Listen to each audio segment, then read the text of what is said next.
Good evening. Thank you for being here tonight. This is a very important process, and your participation in this really matters. My name is William Appleton. I am the Public Works Director for the City of SeaTac, and it is my honor to be here tonight in front of you as a candidate for the City Manager position. For the next few minutes, I'm going to talk about myself. That I'm not really that comfortable with. I like to talk, usually not about me, but I'm going to do that to try to provide just a little more information about my character and who I am and why I'm here. So where did my journey begin? It started at Captain Flint's Fish House in Oil Harbor, California, age 16, dishwasher. That's my first job. Not a job where I did a lot of thinking about it after I left that job at night, but I sure smelled like it, my job. I transitioned there pretty quickly to a job at a higher end place, the Heritage House. Served there as the dessert boy, had a code name, it was Francois. They're a pretty fancy place where, they have one person who just plates desserts. But I finished up my high school summers and my high school weekends working there, ending as a busser for that entity. And then, at the summertime, I won't bore you with the details of my studies in college, but when I went to college, came home for the summers, I worked.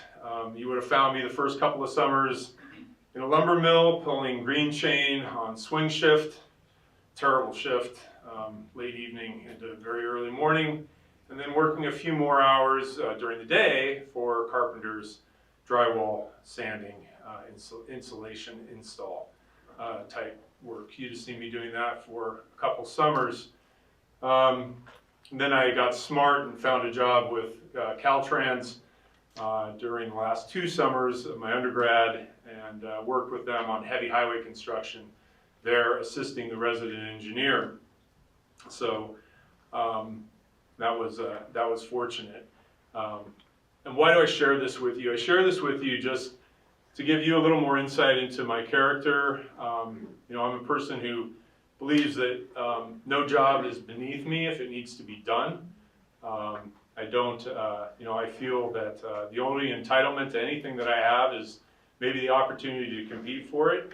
I just would also say that I've worked hard to get to where I am today, but not without the help of a lot of individuals, my family, teammates, mentors, and the likes. So why did I choose the path that I'm on? I thought I was going to graduate from school, get a consulting job as an engineer, have a firm, make a lot of money. Didn't end up following that path. Kind of the first footsteps of the path that I did choose to follow. Maybe those first footsteps were tied up with my graduate work, where I was a teaching assistant at the university, helping others to achieve their goals. I was also achieving my own. And so I think that may have opened my eyes a little up to kind of more service. My first job was not as a consultant at a private firm. My first job was with the Corps of Engineers. It was with the Corps of Engineers where I worked on flood control projects. I worked on port and harbor development for communities, remote communities up in Alaska. And it really opened my eyes up to kind of this idea, again, of public service and the impact that I could have by doing a good job. And I just had a lot of pride that I gained from that. So that really worked to set me on this path. I think the thing that solidified that I was on the right path was when I took a job with the municipality, took a job with Federal Way, and started there within the Public Works Department. And this is one where I could again provide service to my community, help them really achieve their goals as well. And I stuck around in the city, so I saw the results of that. I became part of that community. It wasn't a project that I built and walked away from and then did another one someplace else. And so I really, truly started to see the benefits of the work that I was doing. And again, it just really provided that compass that I needed to say, hey, you're on the right path. You're getting the satisfaction that you need. You enjoy going to work. So that really solidified that I was doing kind of the right thing.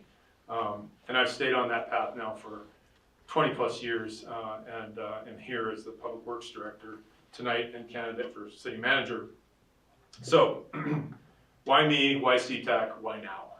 So why me? I'm prepared. I've been doing work for municipal government for 20 plus years. I progressed the organizations in a measured way.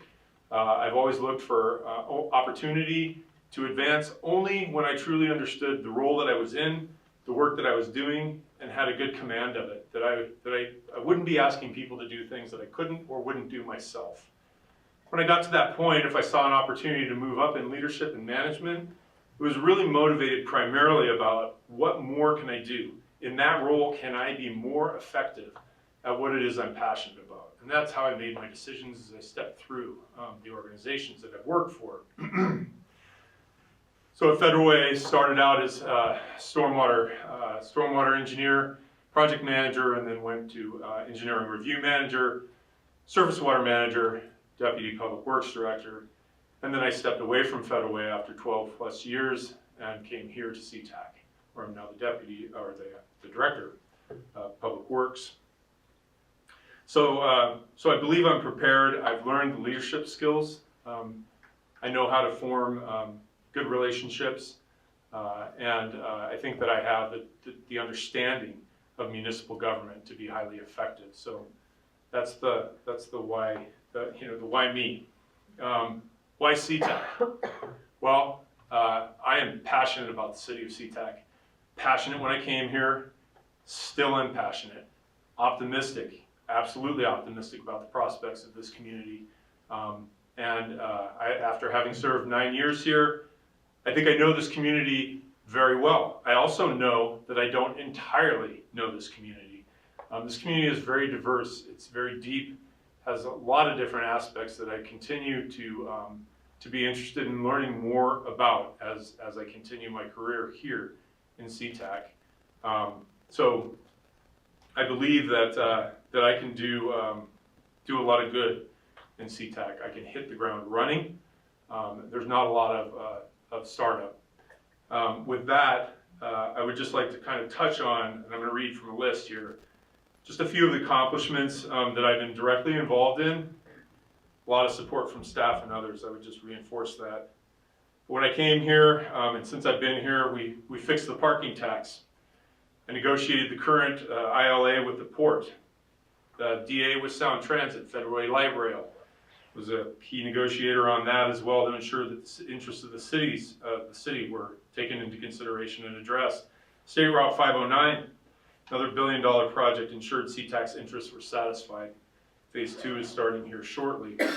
Solid waste contract, just recently negotiated that 10-year contract worth probably $100 million or so. We have the best agreement in the South Sound, so very proud of that accomplishment. Obtained $1.6 million in grants for parks as a public works director. So just I love cross-departmental cooperation. Really excited about that opportunity. The Des Moines Creek Park, as well as other, nearly $30 million in grants for public works since I've been here. SeaTac Gateway Signage Program, planted the seeds for that, got the money from Sound Transit. We're going to be seeing that program implemented next year. So this is really defining who we are, where our boundaries are, and helping to instill a sense of pride. Permit parking program in the Islamic Center of Seattle, working with them to find a way to ensure that they have the ability to build a mosque. So to help, a larger mosque to help really address the needs of our community. So I have an authentic desire to help council bring about the changes to SeaTac that they envision and ensure that the foundation is laid so that our community can thrive. So given the, use that back to Captain Flint's, I've got a few more minutes I think, Captain Flint's Fish House, sticking with the nautical theme. So given the sea that we choose to sail on here, and I'm not suggesting that, I believe that I'm the right captain. I'm not suggesting that it's turbulent water, treacherous, or anything of the sort. But the waters that we're embarking on now as a city, I think that I have the charts to really effectively navigate those, to get us where we need to get to address the issues that we need to address, and to accomplish those goals that we want to accomplish. What are some of those things that are in front of us that we need? North SeaTac Park acquisition. We've got an interlocal agreement with the port that needs to be renewed. That is a big deal moving forward. Health and Human Services and housing. These are big issues in front of us. We need to figure out how to address them. We need to look at programs. How can we effectively deal with those? And really show the region the right approach. The Civic Campus Project, that's a big deal as well.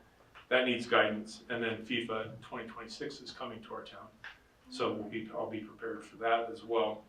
So in closing, it's not my character to self-promote, but on this night, for this city, I really want to be sure that you have a better understanding of who I am and why I'm in front of you for this position. And with that, I hope some of this spurs some additional questions later on. Thank you. And next, I would like to invite Mr. Jonathan Young up to the podium. So as a lawyer, I will prove that you can have 10 minutes and have it go exceptionally fast. Maybe still not enough for me. I'd like to start with a word of gratitude and maybe an ask. Starting with gratitude. Mayor, City Council, thank you for inviting me to participate in this event. City staff who have taken the time to set up a beautiful event and taken time out of your evening to be here, thank you. And to folks that live and work here and have taken the opportunity to come and ask questions and be engaged, thank you. In a week of lots of civic activity, I think this is actually the most important one for the city of SeaTac. Over the next couple of minutes, I'd like to share a little bit about, let me get to the ask. The ask is this, we don't know each other. And unlike Will, I haven't been here for a number of years. And so over the next few days, your city council is going to be making a tremendous decision and a very impactful one for your community. And so my commitment to each of you is while I'm here in town and any follow-up questions you have, I'm going to work to be completely transparent with you and utterly authentic.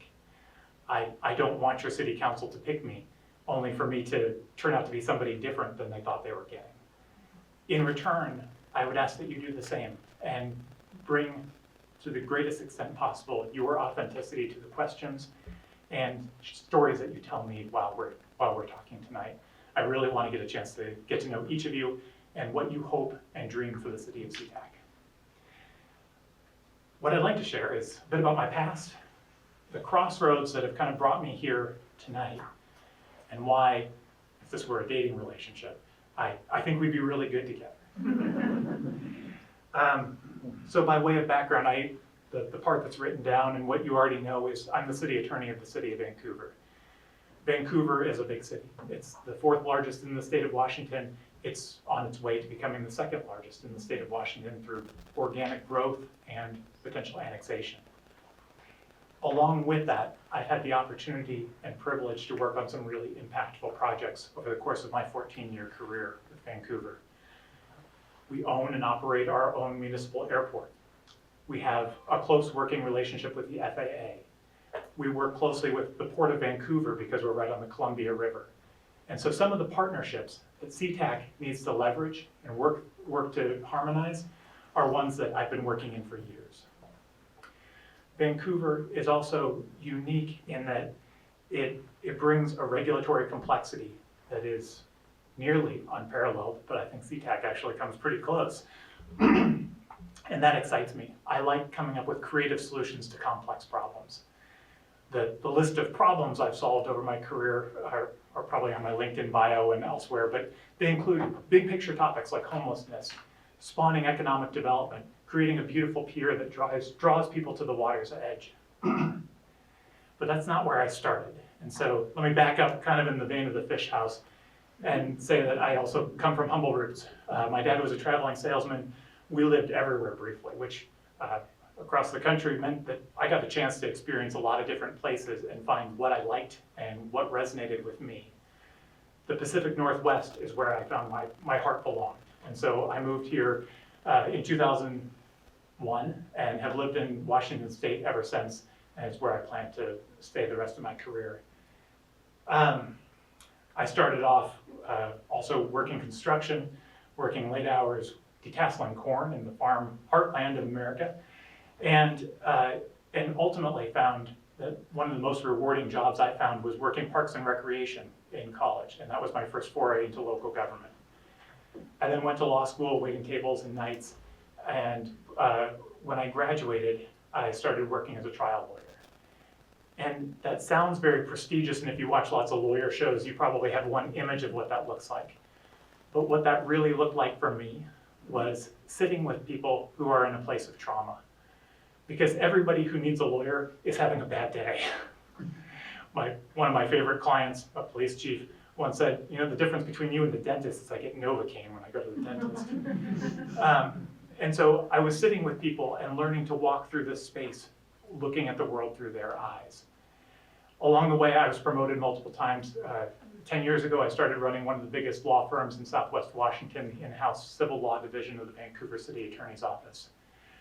In that position, I had the opportunity to work with directors in every department, doing projects like economic development, rewriting our entire land use code, solving things like homelessness, and those were impactful projects.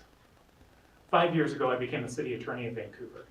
And from that position, I lead a team of 34 legal professionals, and we have an exceptionally strong team. We have inspired lawyers from across the state, some who held the position of city attorney, to come work as assistant city attorneys because of the strength of the team that we've forged.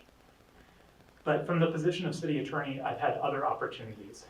I serve currently as one of 3 members of Vancouver's executive leadership team. Me, the city manager, and the deputy city manager work to distill the vision of the city council and inspire all of the department directors to lean into that hard work in a way that's cohesive and collaborative. We program the activities of our management leadership team, and I work with each director on how we can accomplish their goals and harmonize them with the city council's goals so that we're all working and paddling in one direction.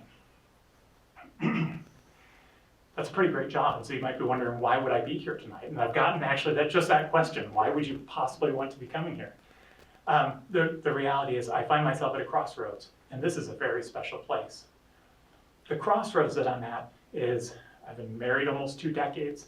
My wife and I just celebrated our child's 18th birthday, and so we are now soon to be empty nesters, and we no longer feel tied to one particular place.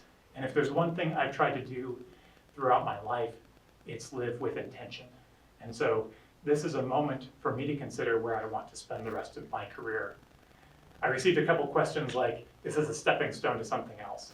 And the answer to that is no. This is the one and only other place I'm looking at spending the rest of my career. And the reason for that is that the city of SeaTac is very special and unique. And it brings a lot of attributes that other places I've worked throughout the years have really, that I found value. One of those is the rich racial and cultural diversity of the city of SeaTac. I started my legal career working in the city of Spokane as a trial lawyer, and while Spokane is maybe not the most ethically or racially diverse place, it's one of the larger hubs for our Rwandan refugee community. 20 years ago, I formed a relationship with an extended family that I now celebrate every holiday with, and I appreciate the richness of a culture other than my own. I've also worked in a majority voting district in Eastern Washington with our Hispanic Latino community in Eastern Washington. My wife is Puerto Rican, and so advancing the interests of groups that have been historically marginalized by our community and our society is a topic that I'm very passionate about. When I look at SeaTac, there are other things that excite me though. One is over the last month, I've had a chance to watch a lot of city council meetings and catch up on what I've been missing here in SeaTac. And I am universally inspired by the quality and the expertise of city staff here. You tackle complex topics and you do so with grace and expertise in a way that is truly a service to the community that you serve. That's something that inspires me about working with local government is serving something more than a single bottom line. As a lawyer, I'm also inspired by the fact that SeaTac is probably the most highly sophisticated city in the state of Washington. You sit at the crossroads, literally and figuratively, of so much activity and economic vitality. And when I see you, I see the city as something far more than a runway, but as a gateway to the Evergreen State. You were the first and last impression that people have when they enter this state of ours. You deserve more than your fair share of dollars in economic development from the state of Washington. And something that I am passionate about working with our grants coordinator with is making sure that cities receive more than their fair share. So as I look at the future of the city of SeaTac, I'm inspired by the possibility of being part of it. I bring a management and leadership skill set that has been honed through my lens as a lawyer, but it's very diverse. It is founded on the principle that first and foremost, every person who works for the city of SeaTac should feel safe and should feel inspired to come to work every day.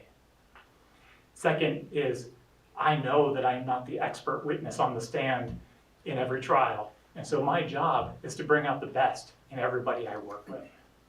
Something I do in order to do that is I draw back on skills that I learned way back in law school of asking good questions. When people come to me with problems, I don't jump in and solve them for them. I ask questions like, who have you talked to? Who else maybe should we talk to and should be at the table? Who's been left out of this conversation that should be here? And what alternatives have you considered, and how can we develop a better one? And only when we've evaluated all of those do I feel like we've reached a place where we can make a good decision, one that we can stand behind as a city. So, in conclusion, right on time, I appreciate your consideration. I look forward to the opportunity for lots of conversation with you tonight and over the day ahead. And again, just my warmest thanks to each of you for taking the time to be here tonight. Thank you. Thank you both to Will and Jonathan for sharing those comments. I'm Debbie Tarry. I'm with GMP Consultants. We were the executive search firm that was selected by SeaTac to help with this recruitment. So I'm going to ask the candidates. We've got 5 questions. There were several questions that were submitted from staff and community. Thank you so much for all of those. Given our time, we selected 5, and you'll hear from both candidates, and we'll alternate. So the first one, we'll let Will answer first, and then Jonathan, and then we'll switch on the next one. Again, the answers need to stay within the 2-minute time frame so that we can, if you want to, or I've got one right here too. All right.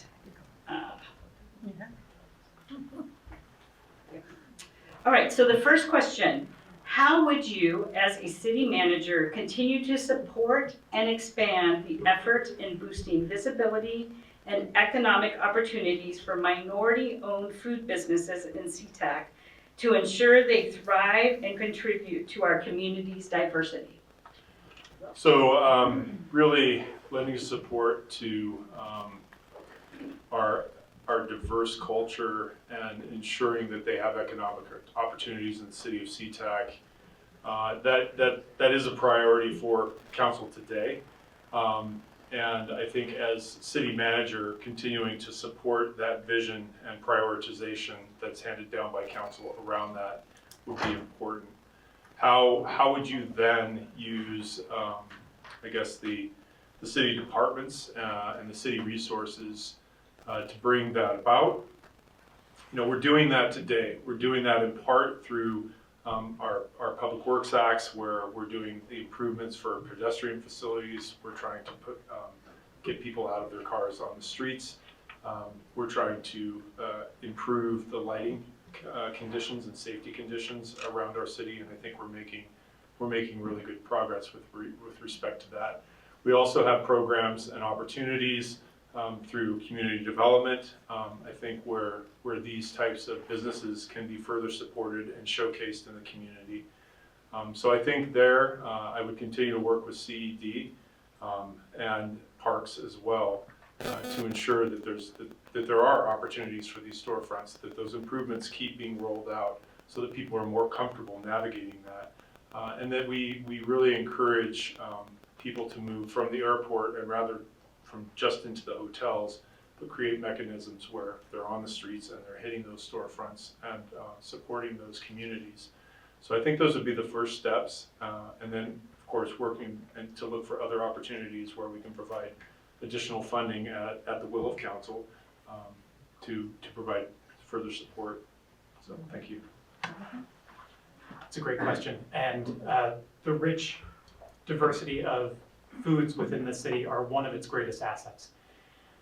A couple things. Something that's completely free is the ability to sit down and have meaningful conversations with business owners. When I talk to business owners around the city of Vancouver, one of the things that they appreciate is open dialogue, and the other one is a consistent and predictable regulatory environment. Those are things that a city manager can and should bring to the table every day. So working in partnerships with local businesses is something that I've done for several years. Pre-pandemic, as I mentioned, maybe I've mentioned to a few of you, I've worked in my night job as a bluegrass musician in a former life. I like to get embedded in a community, get to know its community members. I'm active in the arts community. One thing that I did in Vancouver was by getting to know local business owners, I learned where they were suffering and where they were hit hard in the pandemic. And so we came up with grant programs that specifically targeted relief efforts for BIPOC owned businesses and businesses that were being hit hard because they were customer facing.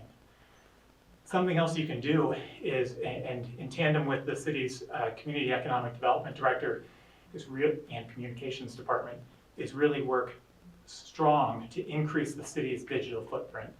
Most people work long days, and so their interaction with city government is often as they're laying in bed scrolling through their Instagram feed. One of the best places to reach people and tell them about opportunities that are out there is through our social media efforts. Creating an enhanced digital footprint for the city of SeaTac is something that will inspire people to get outside of their hotel rooms, come into the city by light rail, and engage with local businesses in a different way. But also, as I mentioned, having those earnest heart-to-heart conversations with business owners about what they want, what they perceive they need, and what they perceive obstacles to be. Another thing in Vancouver was the creation of parklets that create outdoor seating. So again, just a couple ideas, but tangible ones that I think we could quickly put in place. Thank you. All right, Jonathan, this time we'll have you answer first. What does each of the following mean to you? Down-up management, accountability, and employee satisfaction. Down-up management. First and foremost, I'm going to work to capture all of these in a single sentiment, which is that every day, people who work for the city of SeaTac should feel seen, valued, and honored for the hard work that they do on behalf of the community.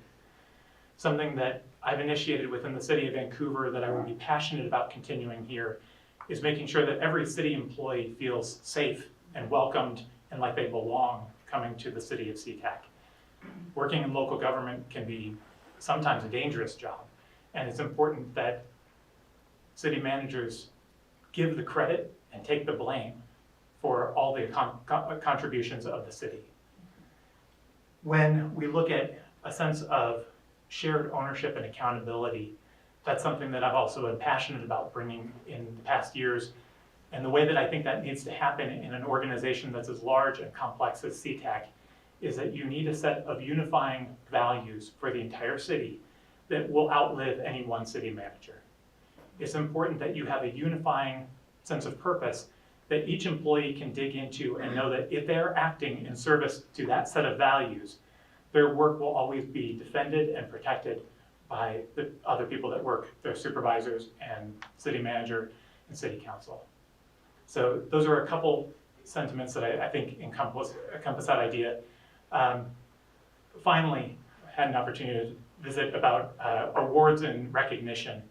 And something that I've been really passionate about is making sure that every time we create an awards and recognition program, we're recognizing people for living values that are consistent with the city council's vision. We should be recognizing people and telling the stories of the way that they have succeeded in pushing forward great work on behalf of the community we serve. That's the way we inspire and continue to lean in to creating a legacy here at the city of SeaTac. Thank you. So we'll take the last part of that question first. Maybe the job satisfaction piece.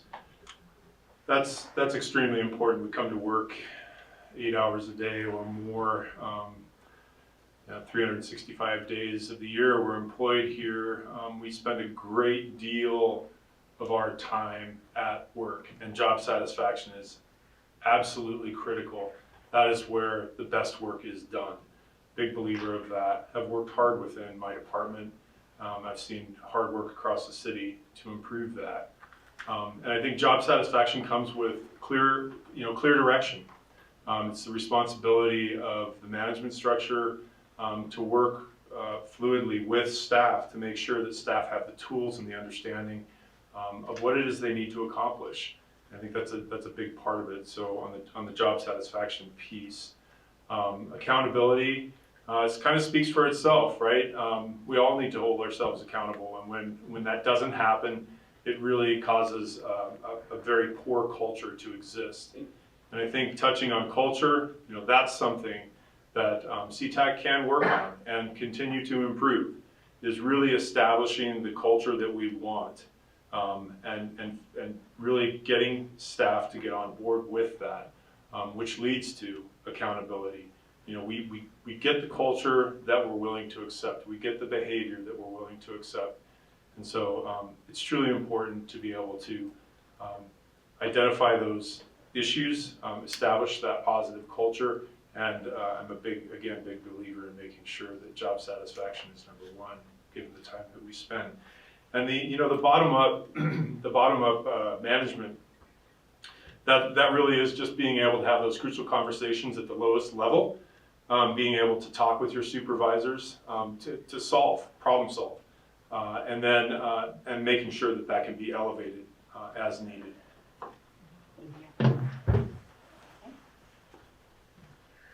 All right, and then we'll let you go first on this one. All right. As a city manager, do you think you have a responsibility to coach or educate the council on issues they will vote on so that they are familiar with all aspects of an issue before they vote? If yes, why? If no, why? So the answer is absolutely yes.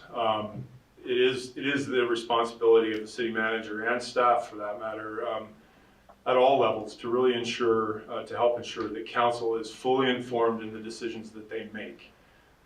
That is the absolute number one priority.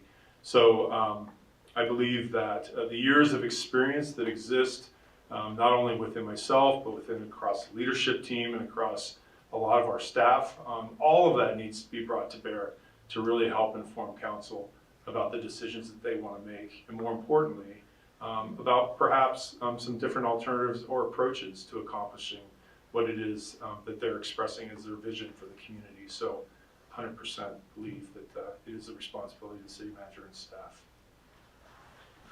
I'll pick up right where Will left off. I totally agree. And here's the other part of that, is that within any city organization, it's also incumbent on the city manager to harness the capacity of boards and commissions that are engaged with community members, so that our boards and commissions are also advising city council. And here's the other part, is that when you're planning and sequencing city council meetings, it's really important that while we think we've thought of everything, it's important that we leave space for meaningful dialogue with the community that we serve. And so my philosophy is that when I bring a matter to a city council, I do it in a way that's starting to look baked, but isn't so baked that community members don't get input and can't start adding flavoring to what's ultimately created at the dais. And so it's important that if I bring forward an ordinance, that we create one opportunity for public hearing and invite community members to come testify. And then before something is finally passed, city council is given an opportunity to hear, consider, and reflect on that feedback so that they can make the very best policy for the city of SeaTac. All right. Jonathan, we'll let you answer first on this one. In everyday life, there is conflict. What is your practice in conflict resolution? Has there been a time that you could have resolved an issue differently? Please elaborate. By trade, I'm a lawyer, so conflict is what I do. But I am a student of conflict, and I will never say that I'm all the way there. Over the recent I would say since 2020, I have been actively working to lean into healthy conflict in a way that I never did before. And what that really looks like in practice is I stopped trying to win every argument. And instead, I've started trying to listen intently and learn from the people that I'm engaging with. And so, yes, I have absolutely engaged in hundreds, probably thousands of conflicts over the years. And my skill in leaning in and developing better solutions has changed and evolved, and I will be a continuous student of the art of conflict because I believe it's where we get the best results for our community. I invite and I want to hear from community members at every city council member about how they feel. And I don't just believe that they might happen to walk in. I want to tee up and make sure they know about the things that we're about to do so that they lean in. Because honestly, when you look at the hurt feelings and some of the biggest conflicts we have, it's when we don't just disagree about something, but it's where somebody feels like they weren't given an opportunity to say their piece. And so as a city, it's important that we create meaningful opportunities. We preview what's coming to city council and say, hey, this issue's coming and here's how it might impact you. We're putting in a new lane or a new bike lane and your parking may go away. Until or unless you've had that conversation, you haven't really invited conflict. And so I absolutely believe that it's important. There's absolutely every day I'm telling my team, I think I could have done that a little bit better. Hang on, I resolved that conflict when I should have allowed it to simmer a little bit more and created some tension so that we could have come up with a better result. So yes, thank you. So much of what Jonathan said, I agree with. I think conflict is actually can oftentimes be the very lubricant that you need to get to the best solution. And rather than being afraid of it, my approach with conflict is really to embrace it, to have conversation around it, to understand where the different parties are coming from, and to seek resolution through the best possible outcome or solution, and get all parties involved in that. I've had quite a bit of experience doing that, maybe not quite as much, having not been an attorney, but it is absolutely something that can be very healthy.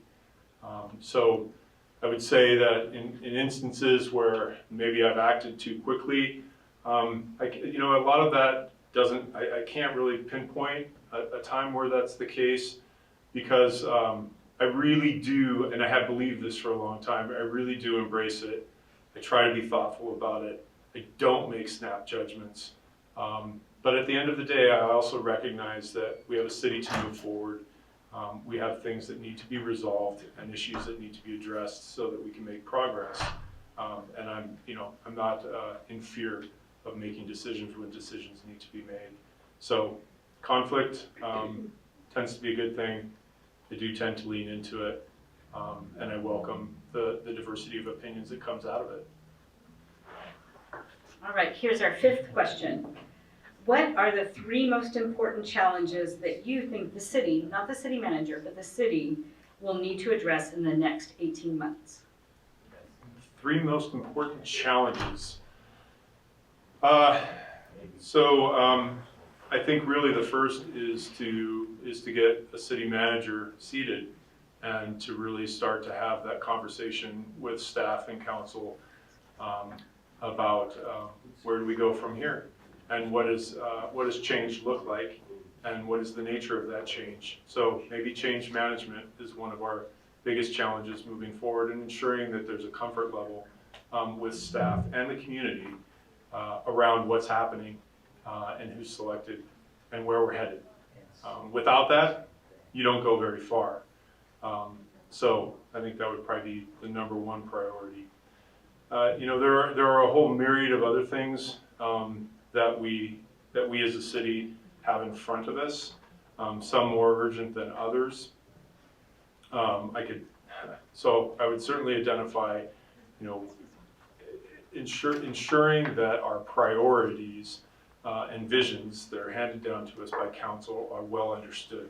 So I think addressing those, getting clarity and getting affirmation around exactly what the priorities are. I could rattle off a lot of things, North SeaTac Park is a big priority coming up. Looking at the interlocal agreement is a big priority coming up. There's a myriad of things, addressing our budget and how that looks sustainable moving forward. That's probably one I would pick that we need to work on in 2025. But there are a lot of competing priorities, so I think establishing from council what the vision is and then adjusting those priorities from the list would be the number 2. So a pretty detailed conversation, I think, with council, and then making sure staff is clear on the direction. The other priority, along the lines of change management outside of the city is just the community. Again, I think having that conversation with the community about where are we headed, what is the direction, what is the course, how are we getting there, and what the expectation can be moving forward. So internal change management, external change management, perhaps budget, and sitting down with the council and reaffirming what their priorities are.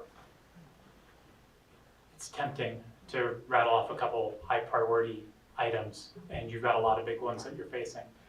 But first and foremost to all of those is really building relationships. When you seat a new city manager, it's important that from day one they start establishing relationships, not just with the city council, not just with the management leadership team or the City of SeaTac organization, but also with the community we serve and the community partners that influence the City of SeaTac's regulatory environment, and start building relationships with the state of Washington and across the country, because there are larger ties that ultimately influence this city than just the ones that are within our control. We need to also start building relationships with the parties that influence our regulatory environment. Along with that relationship building is moving with intention and transparency. And so those are my 3: relationships, intention, and transparency. The other 2, intentionality and transparency, means that as we plot a path forward and as we decide, as between all of these competing priorities that SeaTac has, which one comes first, and if push comes to shove, which one comes second, not third, it's important that we be open and transparent about that dialogue, and we invite feedback, and we invite discussion among the council so that we have a full endorsement of a work plan that will endure through the next biennium and through a much longer period of our strategic planning period. So those are the main objectives that I would have coming into this position. Thank you. All right, that concludes our questions from all of the staff and community members for tonight. There's still some time for meeting the candidates and talking with them. We do want to wrap up at 6 o'clock. I don't want to speak for the council, but I know they are so appreciative of all of you who have attended tonight. And so thank you so much for that. Councilmember Negusse, do you have anything I else? don't have anything else. Just a reminder that tomorrow the council will also be interviewing the candidates. We did take some of the questions that were not asked tonight that were submitted by members of the public and staff, and we will be asking several of those questions tomorrow during the exec session as well. So thank you.